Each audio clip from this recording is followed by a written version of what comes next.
Medical Review, Auxiliary Staff Incident Report. Submitted by Dorothy Vel, Head Court Physician, Vel Kalethi Imperial Palace. Date of incident: the 14th day of the settling month, year 1204 of the Consolidated Throne. Date of this report: the 6th day of the following month, same year. Classification: internal for the eyes of the Imperial Chamberlain and the Emperor's private archive. I have been asked by the Lord Chamberlain, Orvith Kale, to set down a full account of the events surrounding the illness of the Imperial heir, Myra San, in the palace infirmary on the night of the 14th. I am not a man given to writing reports that embarrass my own department, and I will not pretend that this one does not. The facts are the facts. I will set them down accurately and let them speak. I will begin with the context, because context is everything in a medical account, and because I think some readers of this document, the Chamberlain, possibly the Emperor himself if he chooses to read it, deserve to understand how we arrived at the situation we did. We did not arrive there through incompetence, exactly. We arrived there through a kind of institutional certainty that I now recognize, looking back across 3 weeks of difficult reflection, as something that operates like incompetence and produces identical results. The palace infirmary occupies the entire north wing of the Vel Sarath tier, which is the high residential floor of the Kalethi Imperial Palace. It is a well-supplied facility. I have worked in this building for 14 years, and I can say without false modesty that the resources available to us are superior to those found in any civilian or military medical facility in the district, and to most in the outer territories as well.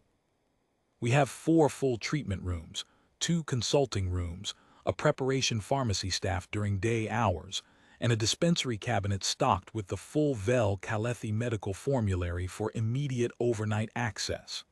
The instrument inventory is current. The record systems are thorough.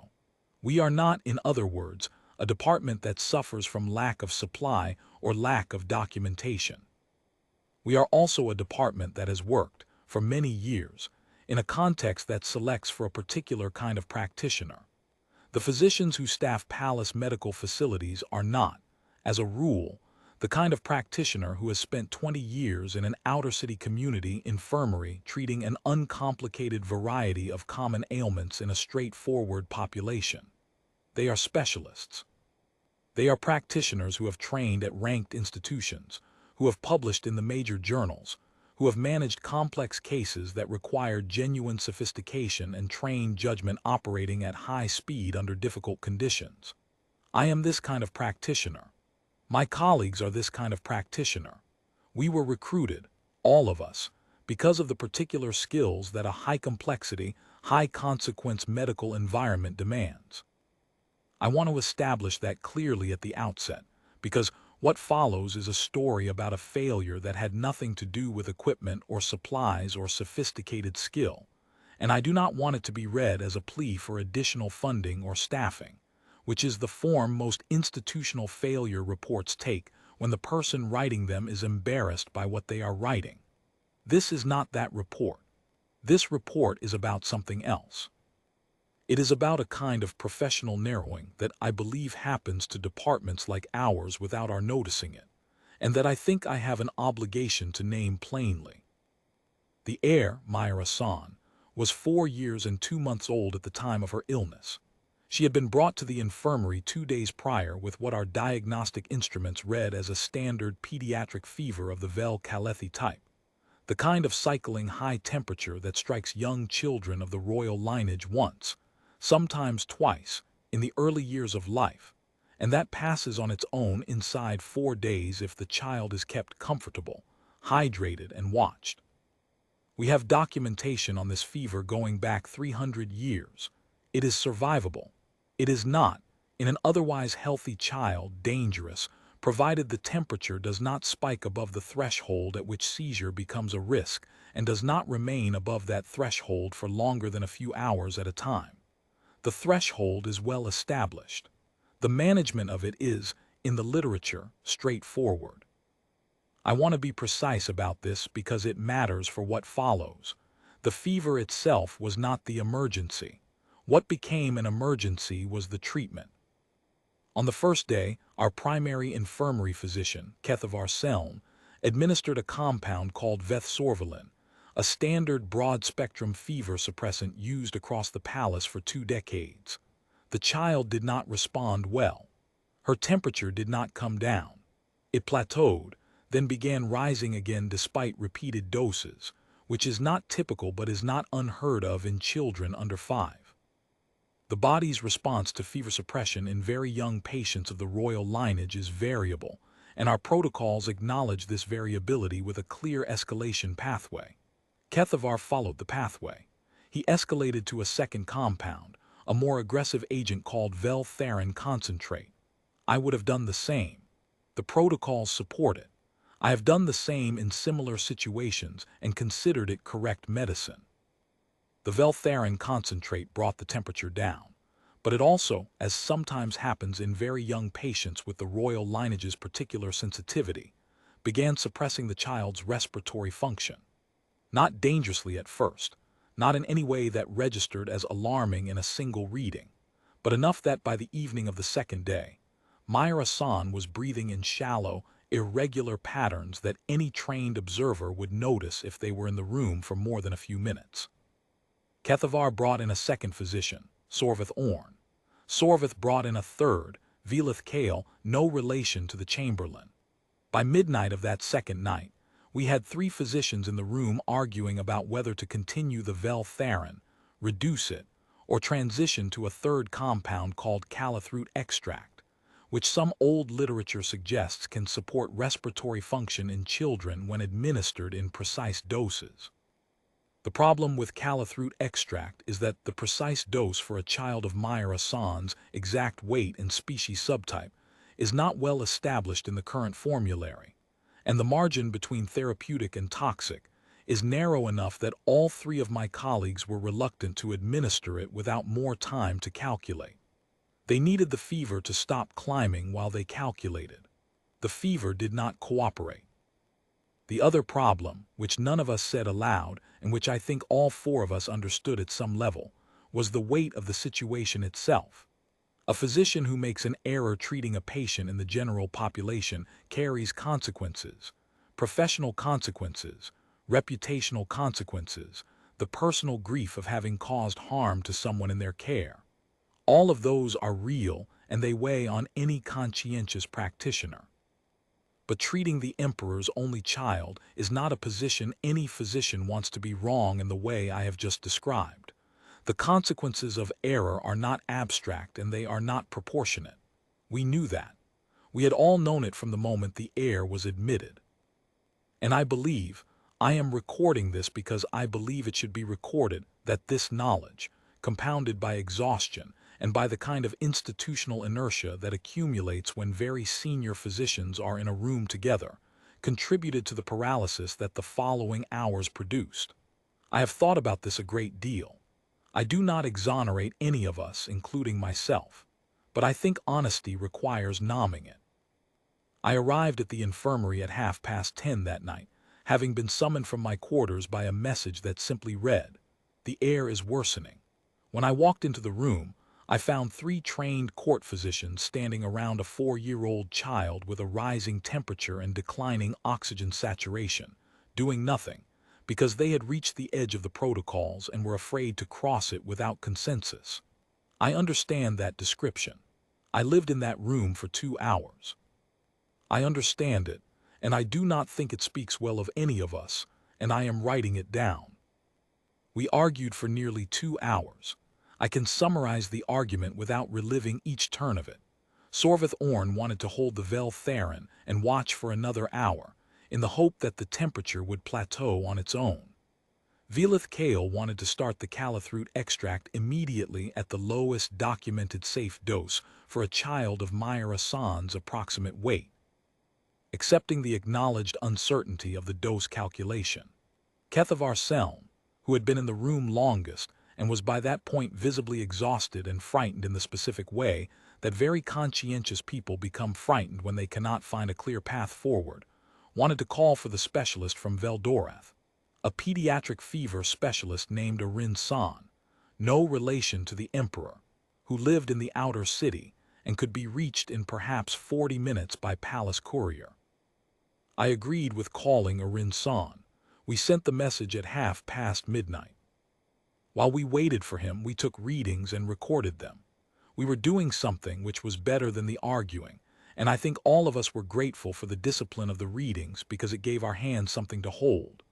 Myra-san slept and woke and slept again in the restless, unhappy cycle of a child in high fever. She called for her nurse twice. The nurse came, sat with her for a few minutes, and left when she settled back into sleep. The nurse was a Vel Kalethi woman named Rithavel, who had been with the palace household for 6 years, and who clearly understood that the room was full of a specific kind of medical tension, that her presence was not helping, and who showed the good judgment to make herself available without inserting herself into the physician's space. I remember noticing this at the time and thinking that it was exactly the right reading of the situation, and feeling vaguely ashamed of it. Arin San arrived at 10 minutes past 1.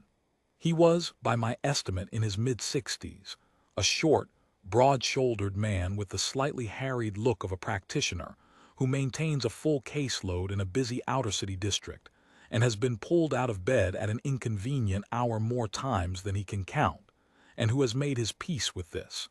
He did not introduce himself with ceremony.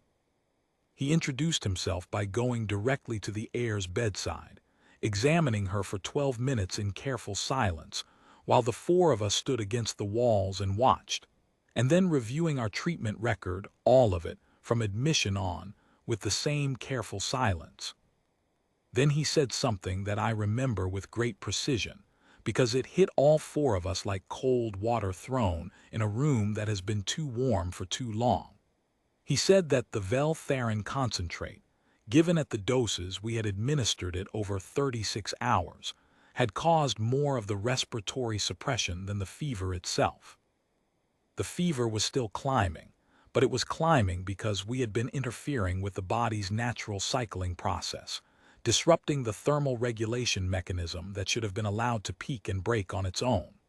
The child's immune system was, underneath the suppression we had layered on top of it, doing what it was supposed to do.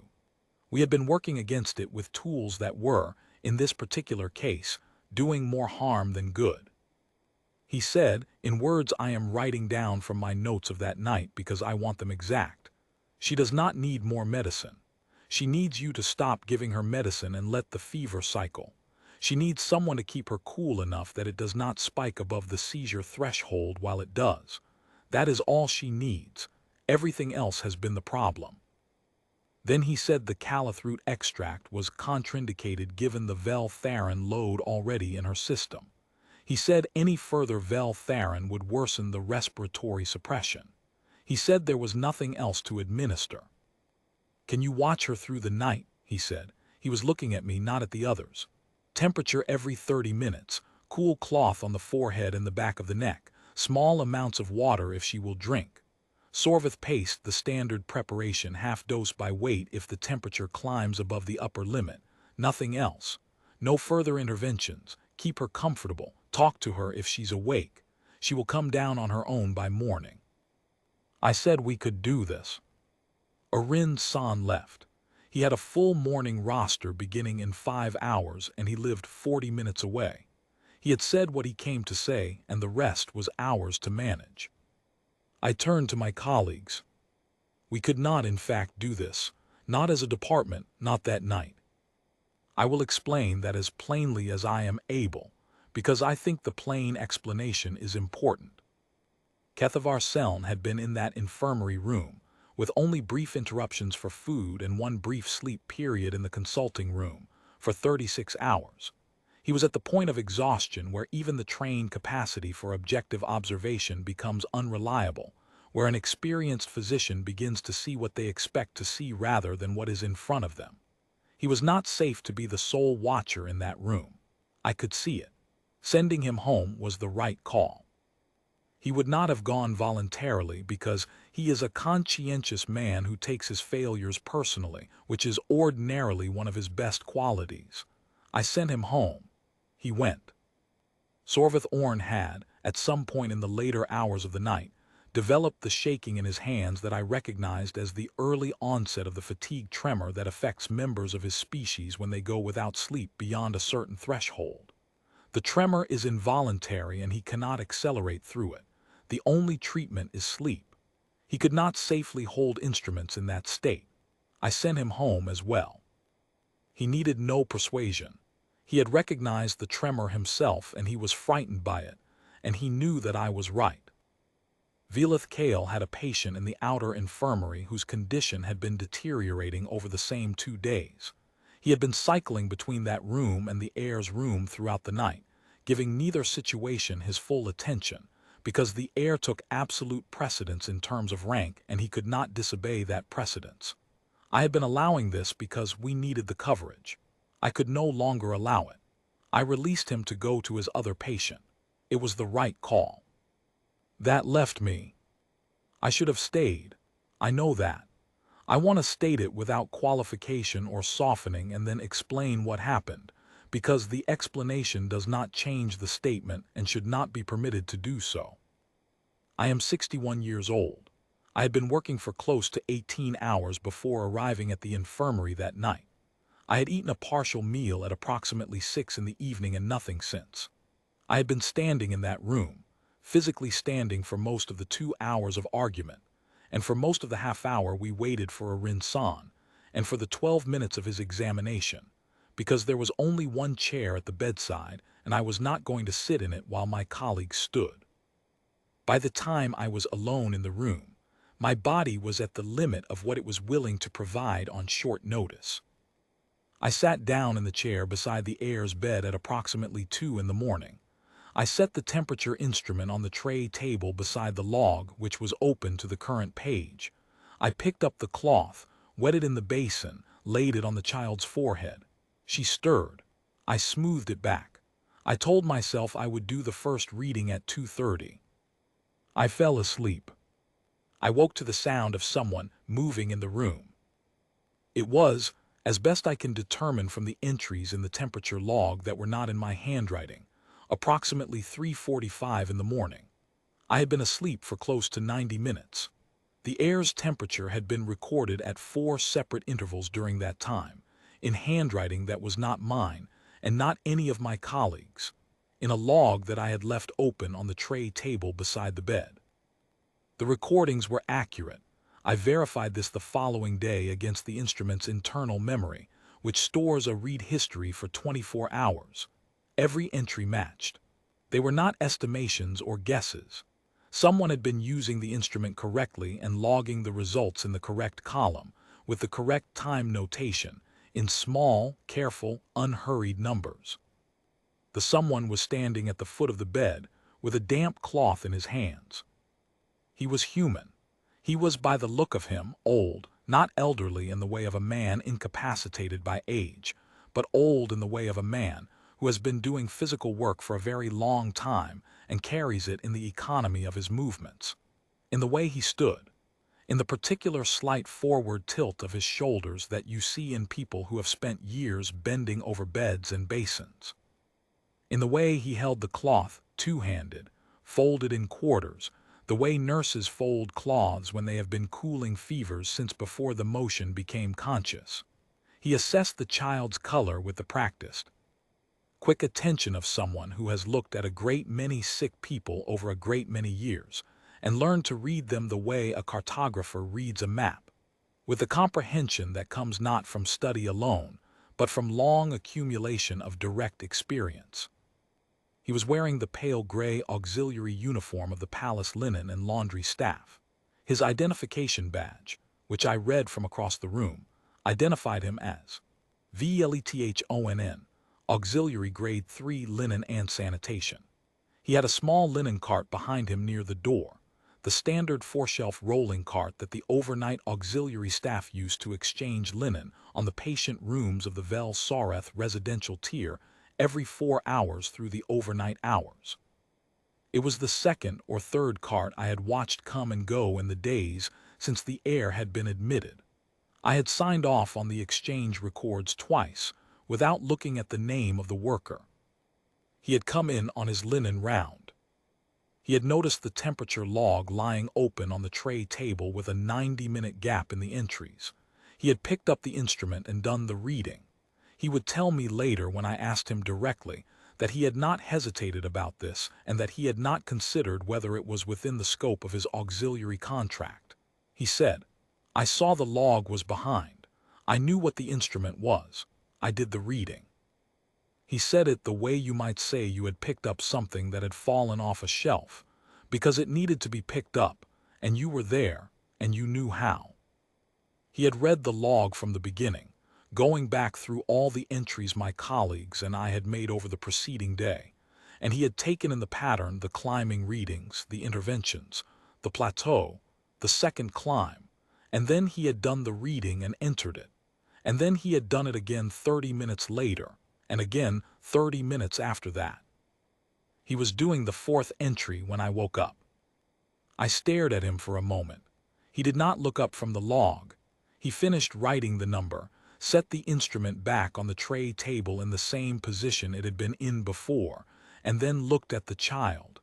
He had the cloth folded in quarters. He reached across and laid it on the child's forehead, gently, with the particular gentleness of someone who has done this specific thing so many times that it has become as natural as breathing. And then he tucked the edge of it back with his thumb, so it would not slip when the child turned her head, because he knew, from experience, that children in fever sleep turn their heads. Myra-san stirred at the touch. She had been restless all night. She turned her head toward his hand without fully waking, the way children do when they are somewhere between fever sleep and consciousness, and following warmth by instinct. He let his hand rest there for a moment. Just a moment, not longer than that. Then he straightened and he looked at his watch, and he seemed to be calculating how long until the next reading. He had still not looked at me. I said, "Who are you?" He looked at me then. He had the face of a man who had heard that question in a tone of professional authority many times in his life, and had stopped finding it threatening some years ago. He said, "Vileth on, sir, auxiliary linen staff. I was doing the overnight exchange on this tier." I said, "You have been doing her temperature readings." He said, "Yes, sir. There was a gap in the log. I didn't want to wake you." He paused. "I thought the readings were more important than the protocol. If that was wrong, I'm sorry." I looked at the log. The gap was there in my handwriting, 2:32 in the morning, the last entry before I fell asleep. Then 4 entries in his handwriting, precise and clean, every 30 minutes on the mark. I looked at him. I said, "You know how to use a Velsoreth infirmary instrument?" He said, "I was a nurse for 31 years before I retired, sir. I can read a standard temperature instrument." He said it without any particular emphasis. It was a fact. He was conveying a fact. I said, "A nurse." He said, "A human nurse. Field stations mostly in the first 12 years, outpost assignments, small garrison infirmaries, that kind of work. Community infirmary for the last 20 years of it. I retired 3 years ago." A small pause. "I took the auxiliary contract here to keep busy, and because my daughter lives in this district and I wanted to be close to her for a while. The overnight linen work suits me. I've never been a good sleeper anyway." He said the last part without humor and without self-pity. It was simply information. "I'm sorry if I overstepped," he said. "I should have woken you." He said that without reproach. He meant it as a plain acknowledgement of what the formally correct procedure would have been, not as a judgment. I felt it as a judgment regardless, which I think was a fair response on my part, even if it was not his intention. I said, "What is her temperature now?" He read it off the log. It was still elevated, but had not climbed to the upper threshold in the window he had been watching. It had, in fact, dropped a half degree from the reading at 2:32. He said, "It tried to go up about an hour ago. I gave her a half dose of sorveth paste dissolved in about 30 milliliters of warm water. She drank most of it. She was awake for it. She looked at me for a minute, then drank. I found the paste in the preparation cabinet. It was labeled with its dosage information, and it was in the standard formulary rotation, so I assumed it was appropriate. I did the dose calculation off the weight dose chart inside the cabinet door. He paused. The dose and the weight estimate are in the notes column. I had not known there was a weight dose chart inside the cabinet door. I have worked in this infirmary for 14 years. I got up from the chair. I looked at the air. Her breathing was still shallow, but it was regular, more regular than it had been when I arrived. I checked the oxygen saturation. It had come up 2 points since the last entry my colleagues had made before I sent them home. I looked at the notation in the log where he had recorded the sorveth paste dose. He had written the child's estimated weight in kilograms, with a note that he had estimated it from visual assessment, and that it should be confirmed against the admissions record. He had written the dose per kilogram from the chart, the total dose, the time, the method of administration, the approximate volume consumed, and a brief behavioral note. Child awake, accepted water without distress, returned to sleep within 4 minutes. He had noted the time she returned to sleep separately. The handwriting was small and very steady throughout. I thought about how different it looked from the increasingly shaken, increasingly compressed entries my colleagues had been making in the last hours before I sent them home. I thought about the weight dose chart inside the cabinet door. I said, "You've done this before." He said, "The overnight fever watch." "Yes, sir, many times." He was not boasting. He said it the way a carpenter might say he had hung many doors. The way someone says a thing that is simply true about their life and requires no embellishment, because it is a fact about work done, and the work is its own evidence. I said, "How long are you on shift?" He said, "Until 6. I have 2 more tiers after this one." I looked at the window.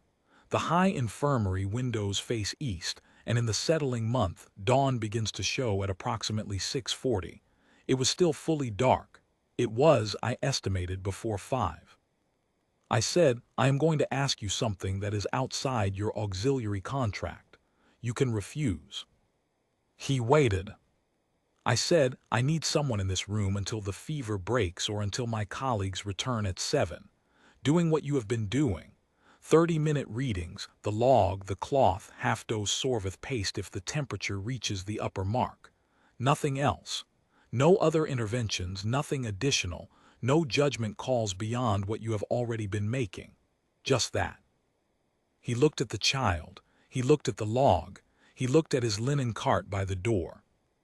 He said, "I can get someone to cover the other 2 tiers." He went to the door, spoke briefly with a colleague in the corridor outside. I could not hear the words and came back.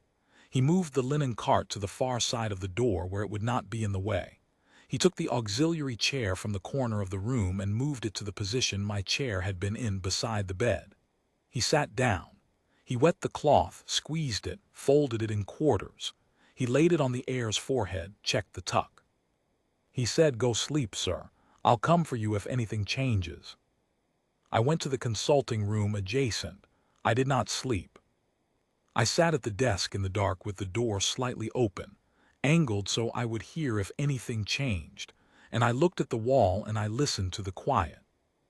Sitting in the dark in a consulting room adjacent to a sick child you are supposed to be watching is not comfortable, regardless of the quality of the chair. I thought about the conversation with Arin-san. I thought about what he had said, that the fever was cycling naturally, that the body's mechanisms were working, that we had been the interference rather than the correction. I thought about the 300 years of documentation on this fever type, and the fact that what it had required in the end was exactly what 300 years of documentation had said it required, which was patience and a cool cloth and time. I thought about the weight dose chart inside the cabinet door. I thought about Kethavar Seln's face when I sent him home, and about the particular exhausted quality of his posture when he left, and about the fact that he had spent 36 hours in that room because he cared about the outcome, and because caring, compounded by fear and sleeplessness, had pushed him past the point where caring was useful.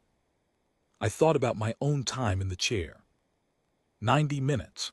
I had been asleep for 90 minutes, and a man who came in to exchange linens had covered the gap. This is the fact I keep coming back to, 3 weeks later still. Not the sleep itself.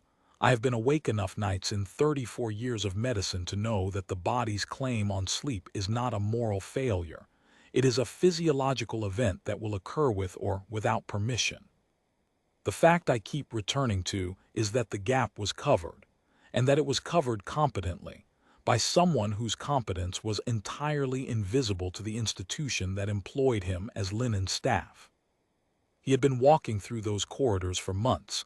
I do not know exactly how long. I had to check the auxiliary employment records afterward, and his contract shows he had been on overnight shifts on the Vel Sareth tier for 4.5 months, and no one in my department had known or thought to know that he had 31 years of nursing practice behind him. He was the linen man. He came in, exchanged the linens, went out. That was the full extent of his existence in our institutional awareness. I thought about this for a long time in the dark.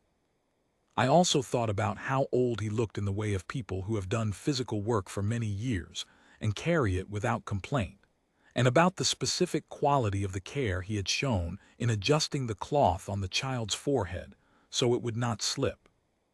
That adjustment, the small tucking of the edge with his thumb, was the action of someone who had done it so many times that it had become a form of automatic knowledge, the kind of knowledge that lives in the hands rather than in the conscious mind, and operates whether the conscious mind is paying attention or not. I have watched many medical procedures performed by skilled practitioners. That tuck was as competent an act as anything I witnessed in 34 years, because it was entirely without self-consciousness. He was not aware he had done it as a skilled act. He had done it because that was how you adjusted a cloth on a small forehead to keep it in place, and he knew this the way he knew how to read a temperature instrument, which was to say, completely, and without the particular awareness of mastery that people have when their mastery is recent.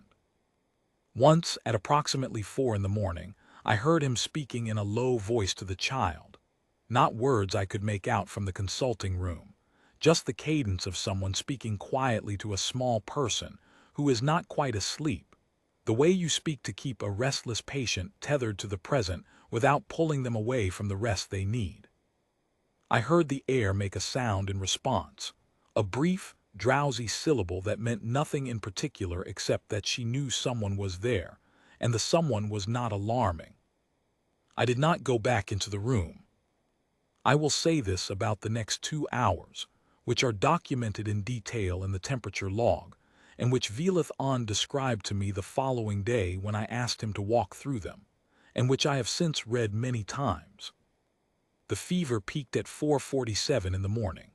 The reading was close to the upper threshold, close enough that when I read it in the log the following day, running my eye down the column of numbers looking for the turn, I stopped when I reached it and went cold for a moment, because I know what that number means in a 4-year-old child, and I know what the consequences are if it is not brought down quickly.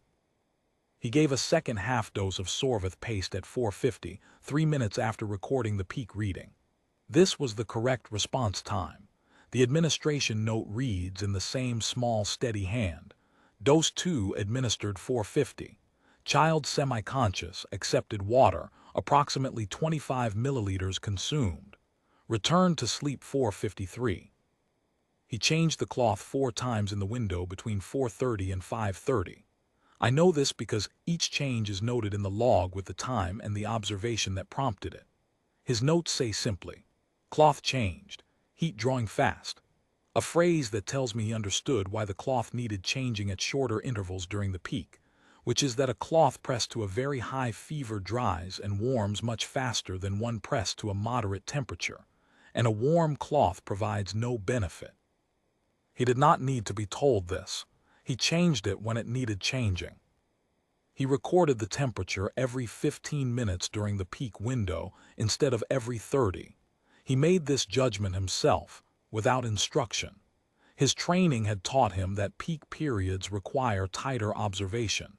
He did not need to be asked to apply his training. His clinical notes during the peak are brief and exact in the way that experienced practitioners' notes are brief and exact. They contain what is necessary and nothing that is not. Time, temperature reading, action taken, observed result. There are two behavioral notes in the peak window that I have read several times since because I think they are important in a way that exceeds their clinical function. At 4:43 he wrote, "Child restless calling out." At 4:48 he wrote, "Child settled when spoken to." At 4:55 he wrote, "Color improving."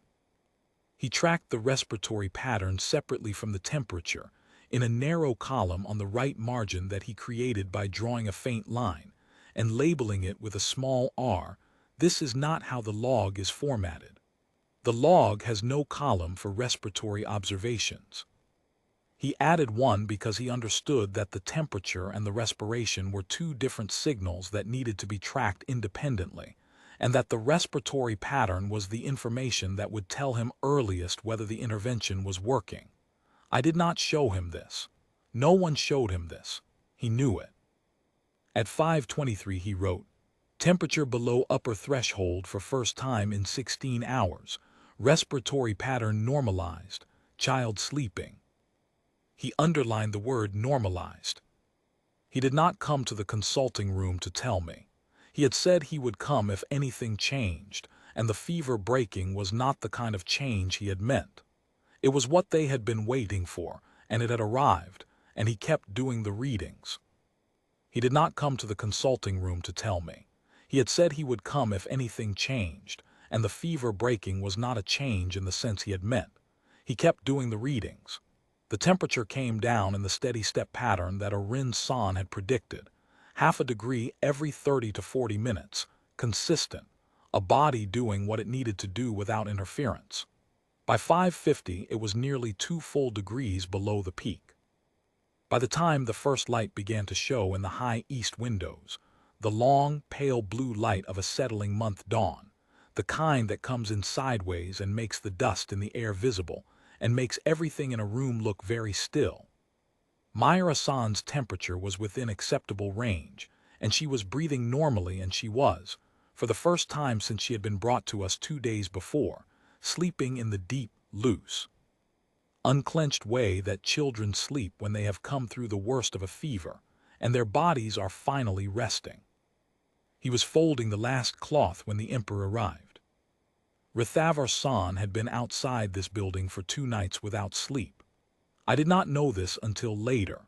He does not permit his physical state to be apparent in his bearing, which is a quality that his protocol staff encourage and which I think must cost him considerably. He had spent both nights in the corridor outside the infirmary on a low bench, with a single attendant.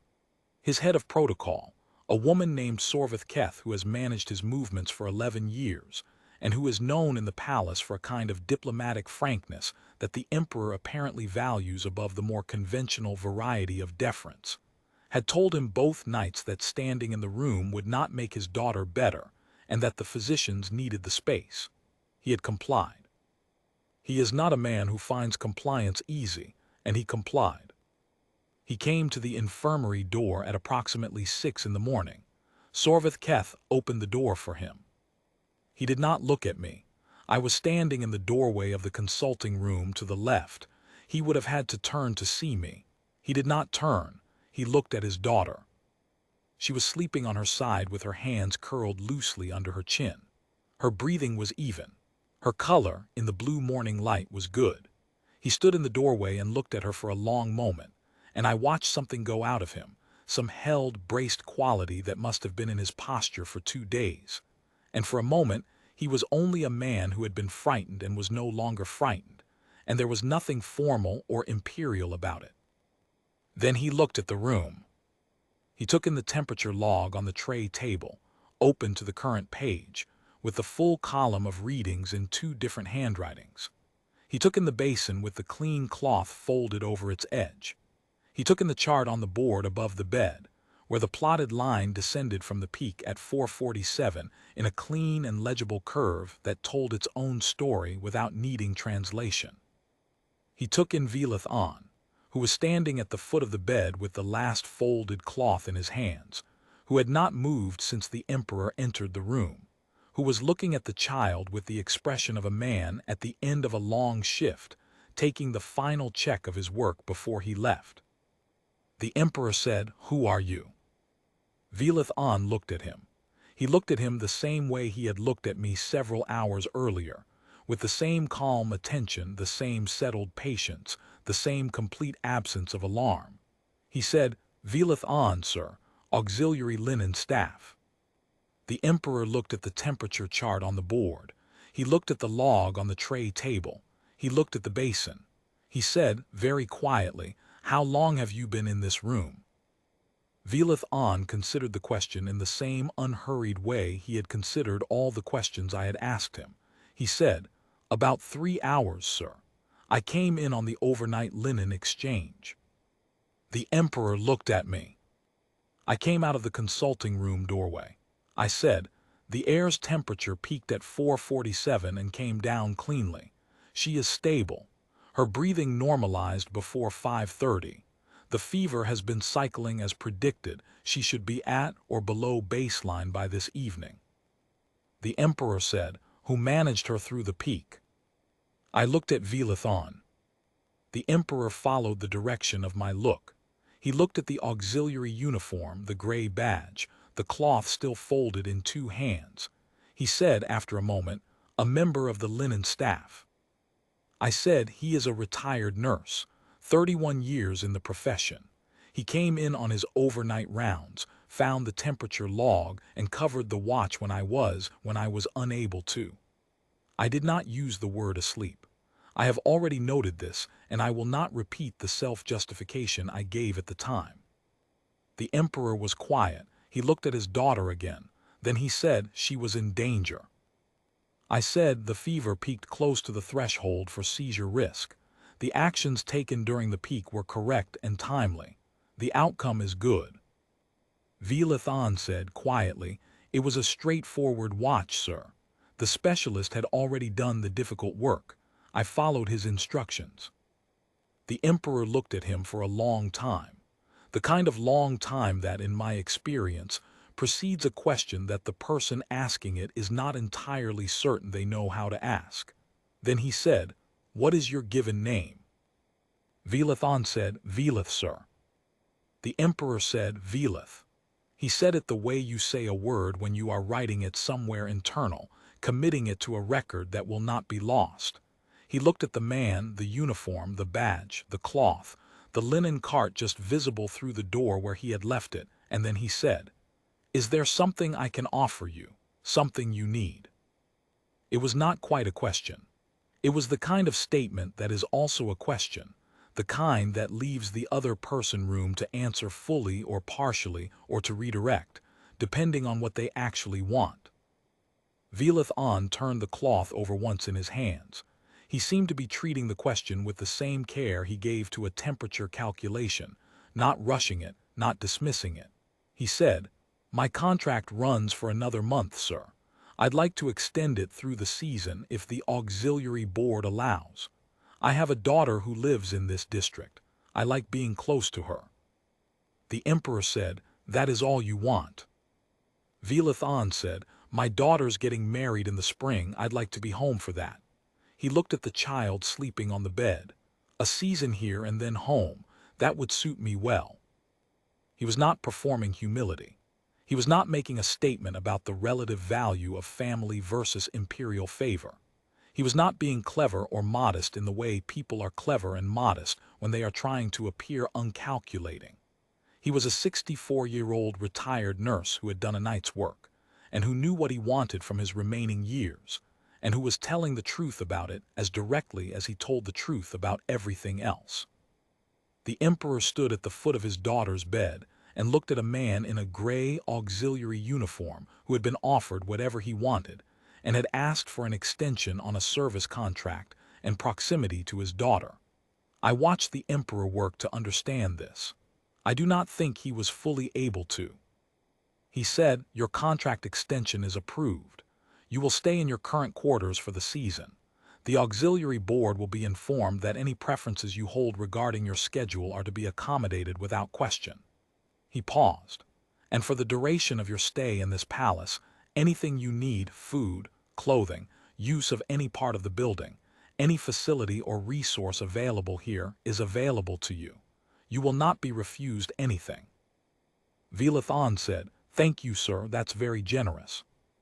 He said it the same way he said everything else, without ceremony, without calculation, as if generosity was something he recognized and was glad of, but not something that surprised him or altered his internal accounting of the situation.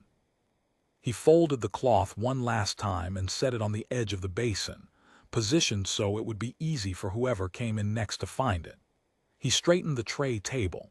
He looked at the temperature log, checking it the way you check a piece of work you are handing off, making sure it contains everything the next person will need, and then he looked at the child. Myra-san was still sleeping. She had turned slightly in her sleep, and one of her hands had opened, loosening on the blanket as the last of the fever tension went out of her. Her fingers were loose and slightly curled, the way a child's hand looks when she is sleeping deeply and well. He looked at that hand. Not for a long time, a moment, 5 seconds, 10 at most. I do not know what he was seeing in it. I have thought about this. I think he had looked at many such hands over 31 years of practice, in garrison infirmaries and outer city community clinics, and I think the sight of them contains, for someone who has spent a career in that kind of work, something that is irreducible and that I am not in a position to describe more precisely than that. He looked at the hand, and then he looked away. He picked up his linen cart. He checked that the corridor was clear. He nodded to the emperor with the same nod he had given me, the nod of a man who is at the end of his shift and has finished everything he came to do. He walked out.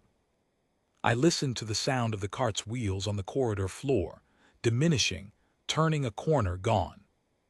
The emperor sat with his daughter for a long time after that, while the morning light came fully in through the high east windows, and the settling month dawn turned from pale blue to a clear, steady white.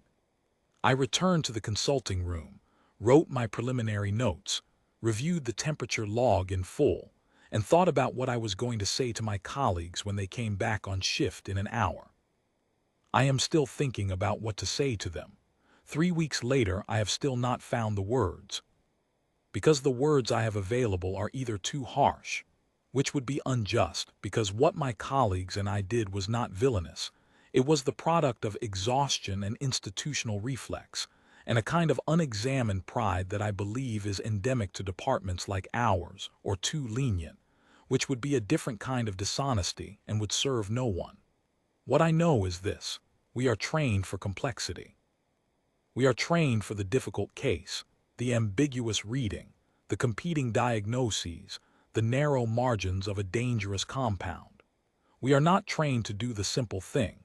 We have, over many years of working in a palace context with high-complexity patients and high-consequence outcomes, developed a kind of structural resistance to simplicity, as if simplicity is a symptom of not having thought hard enough. A straightforward fever watch through the night, a damp cloth, a temperature log, 30-minute readings, a half dose of a common preparation, is so far below the threshold of what we consider our function that none of us, in 2 full days of managing that child, considered it as the answer. And the one time we were told it was the answer, by a practitioner who had no reason to be wrong about it, we nearly let our inability to stay awake make it irrelevant. A man with a linen cart did it. He walked in on his rounds and he saw the gap in the log and he knew what a sick child needed in the middle of the night, and he did it, unhurried, without announcement, without drama, for 3 hours, until the fever broke. I have been a physician for 34 years. I have held senior positions in 2 palace medical departments and 1 major outer city hospital. I have treated complex cases that I am genuinely proud of, and I have made decisions under pressure that I believe were correct and required genuine skill and trained judgment. I am not a man who finds it easy to write what I am about to write. I could not do what he did. Not that night. Not in the state my department was in at 2 in the morning. We had trained ourselves out of the capacity for it. We had decided at some level below the conscious that the simple thing was beneath us, and the simple thing was what the child needed, and we were not there. He was. What I mean when I say we had trained ourselves out of it is this: the capacity to sit quietly with a sick child through the small hours of the night, doing nothing more than watching and recording and keeping her cool and speaking to her when she stirred. This capacity requires a tolerance for simplicity that I do not think palace medicine cultivates. We are trained to act. We are trained to intervene, to escalate, to bring more resource and more sophistication to bear on a problem when the first approach fails. These are genuine skills and they are necessary. But a situation that calls for less intervention, not more, for patience, not action, is a situation that our training has, over many years, made us progressively less equipped to recognize and respond to appropriately.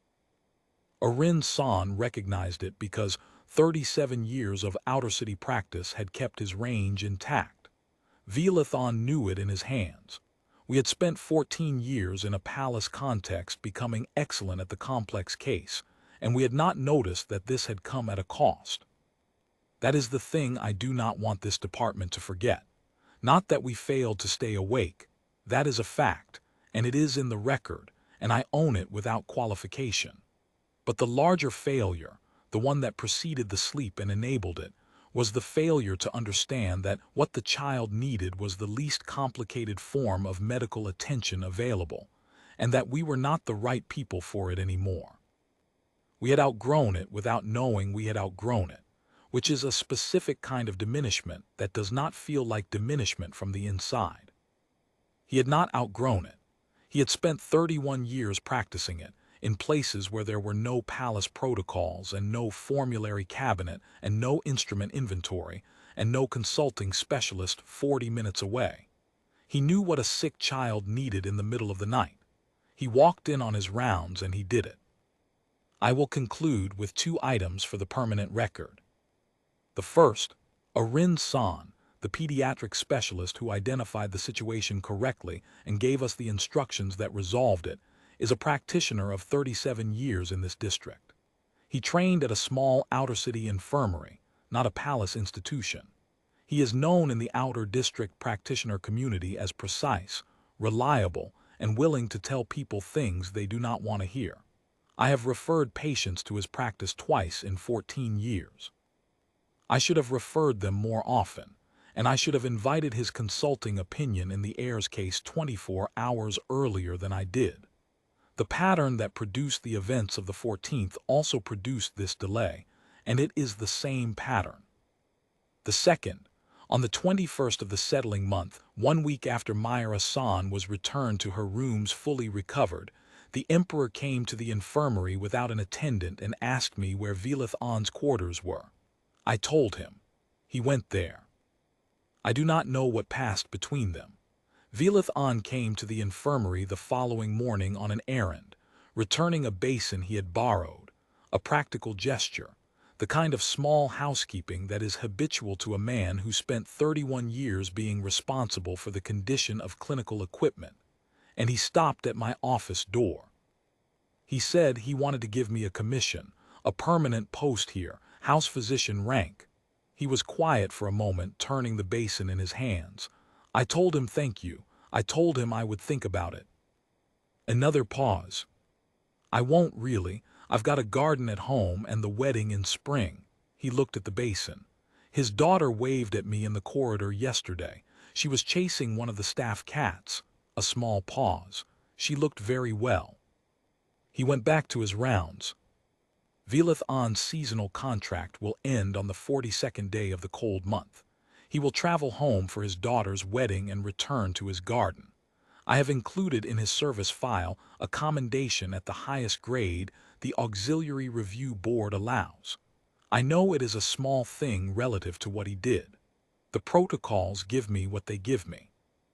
What I can do, beyond the protocols, is write this report and keep it in this department's record, and read it aloud to every physician who joins this department for as long as I am the person running it, not to embarrass anyone permanently, not to assign blame that has already found its own address, but because institutional stories have a way of softening as they pass from mouth to mouth, and the parts that sting get worn away, and what was a lesson becomes an anecdote, and what was an anecdote becomes a footnote, and the footnote gets lost.